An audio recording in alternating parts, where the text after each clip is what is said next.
নিজের মনের কষ্টটা প্রথম অধ্যায় জুড়ে কোথায় নিবেদন করলেন?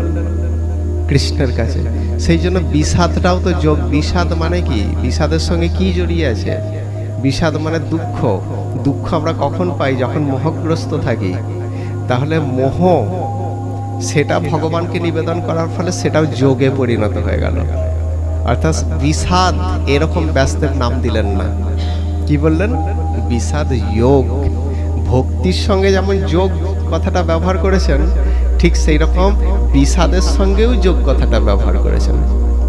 ভক্তির সঙ্গে যোগ কথাটা ব্যবহারটা সংযুক্ত, মানে মানে সঙ্গতি সম্পন্ন, কিন্তু বিষাদের সঙ্গে যোগ কথাটা কি সঙ্গতিপূর্ণ হতে পারে? কি হতে পারে তখনই যখন আমরা আমাদের জীবনের সেই দুঃখটাও ভগবানকে নিবেদন করে দেব, তখন সেটাও একটা যোগে পরিণত হয়ে যায়। মানে যোগ মানে সাধনায় পরিণত হয়ে যায়।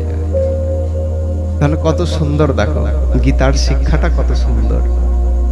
সেটাও যোগে পরিণত হয়ে যায়। আমাদের জীবনের দুঃখ কষ্ট যন্ত্রণাগুলোও যখন ভগবানকে নিবেদন করে দেবো, অর্থাৎ মোহগ্রস্ত হয়ে সেইগুলোও যখন ভগবানকে নিবেদন করে দেবো, সেগুলোও কিন্তু যোগে পরিণত হয়ে যায়। সেই জন্য ভগবান বা আমাদের আচার্য শ্রীল ব্যাসদেব এটা বিষাদ যোগ নাম দিলেন। হ্যাঁ।